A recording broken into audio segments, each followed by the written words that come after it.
Okay, we are edging in to October with this unit, and we already talked in my last video about summative and formative assessments and all these different resources down the middle. I'd encourage you to go back and explore those a little bit more. If you didn't get a chance to read them thoroughly, there's some good resources in terms of the Graf and Birkenstein template and the Bloom's taxonomy page. Another one that if you just feel like you need more of something, my favorite go-to site right now is Kathy Schrock's Guide to Everything. And same last name, no relation. Wish I could claim her. But if you need just more resources at any point, thanks to Jill, by the way, a little shout out there for sharing a resource she found on a Tumblr, just of prompts and that kind of thing. Kathy Schrock just has lots of goodies there, lots of support materials. So wanted to share that out with you. At this point for Unit 3, you should have, remember that we're doing the units in 2-week units, and the first week we are replying to the discussion board in the blog, which gives us a whole week to I'm sorry, not replying, we're posting to it. The second week, then we have a whole week to reply to it. I'm teaching another class right now on assessment practices, actually. I think I've mentioned that before. And it's a half semester course for another institution. And they are doing all of this up here in 1 week at a time. And it's a lot. It's really fast paced. So I want to compliment you on your participation in these pieces and let you know that the reason I've paced that out so that you can turn in your initial post 1 week and your replies the next week is that it gives you a whole week to work on each one and really think about it.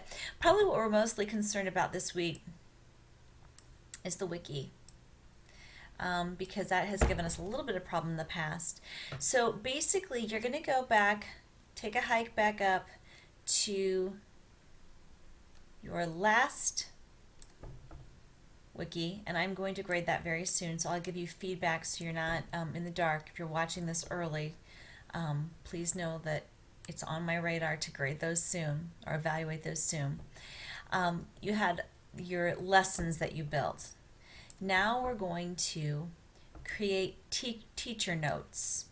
I'm careful not to use the word lesson plan. I don't care if it's not a lesson plan, but I'm more interested in a rationale, and I want to think about terms that you're going to have to teach, maybe lists of terms, lists of ideas and context for this lesson, what comes before, what comes after. How will all of the parts of the standard be covered in your lesson? So go back into the Common Core standard. Are you really doing all the little tasks that are embedded in that standard? If I had my phone, I do have my phone. I'm going to pull up my Common Core website. I just wrote a curriculum with a team of people for 10th grade. And the tricky thing about the wording of the Common Core is that there's so much that is insinuated in each at each level. So I'm just going to go into, because I just did 10th grade language arts, and this is one we're working on right now, and it's reading and language grades 9 and 10 point 1, and it says cite strong and thorough text evidence or textual evidence to support analysis of what the text says explicitly as well as inferences drawn from the text. So if I'm thinking of teaching notes and terms, my kiddos that come to me may not know what citing is. They may not know what text evidence is. They may not know what analysis is. They may not know what inferences are. Right off the top, I'm going to probably have to get them familiar with that language. Yeah, this is written in Teacher-Ease, but these are things they need to know because this is probably going to be some of the wording on their final assessments. They also need to know how to create strong evidence. So right now what I'm teaching my students in my class is a way to make sure that their evidence works. I'm just going to make notes up here. So I went online and tried to find an acronym. I didn't like any of them that I found. I found this one, this RACE, and instead I changed it to RATE. And what I'm telling students they have to do is they first have to read the passage. Then they have to answer the question. Then they have to use text evidence. And then they have to explain it. Because I have students who will read, respond, or read, answer, and give a great quote or a great example, but they don't explain to me how their evidence fits their answer. So I tell them if they don't remember to explain, all they have left is a rat. So that's just sort of our little way of learning in my class. That is a whole lesson that I didn't think about teaching. I didn't write it into my regular curriculum, and I realized as I was getting responses from students and reevaluating assessments that I wasn't getting from them the kind of answers I wanted. So you can't anticipate everything, but the teacher's notes is to get you anticipating what they're going to need to know. And since we're just doing 4 random units, what they're going to have done before this, what they're going to have to do after it, or what you want them to move to afterwards, so we can put this in context, the terms they're going to need to know, and the ideas that are probably going to have to be taught. And this will help us in creating our mini lessons later, because we're thinking about writing workshop here where it's a little bit of instruction, a lot of application. A couple other things to think about. How are you going to tier instruction or build in ways that the prompt or the writing lesson itself can be tiered for individualized learning? This is something I'm really focused on right now in my 10th grade class, based on our SLO, pre-tests, and that kind of thing.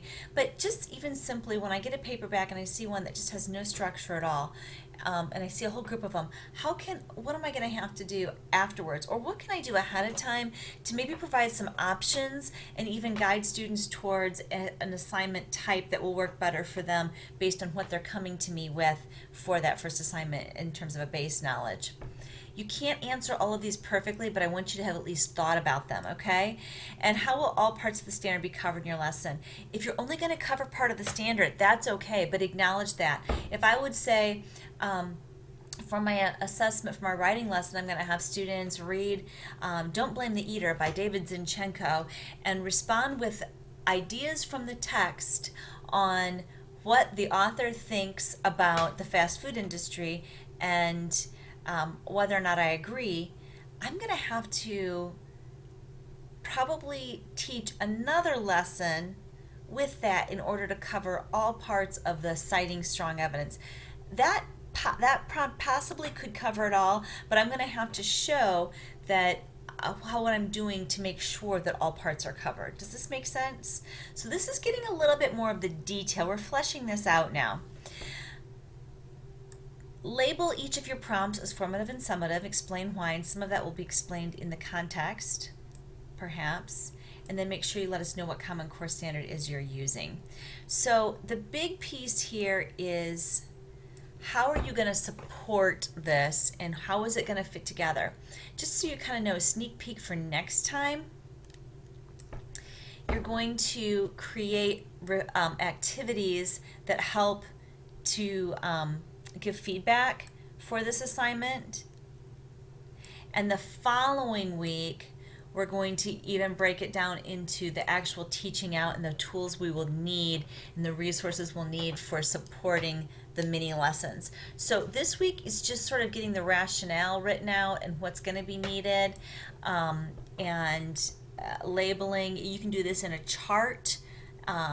You can design it any way you want. Some of you are doing some really cool bold headings. Maybe you want to color code things.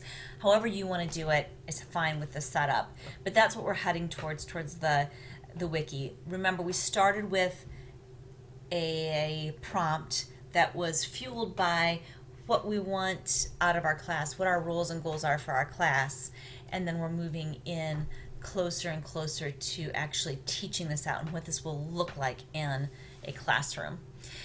Okay, that's all I've got for you this week. Have a good one, and remember Kathy Strock's Guide to Everything if you need a little extra resource this week. Talk to you later.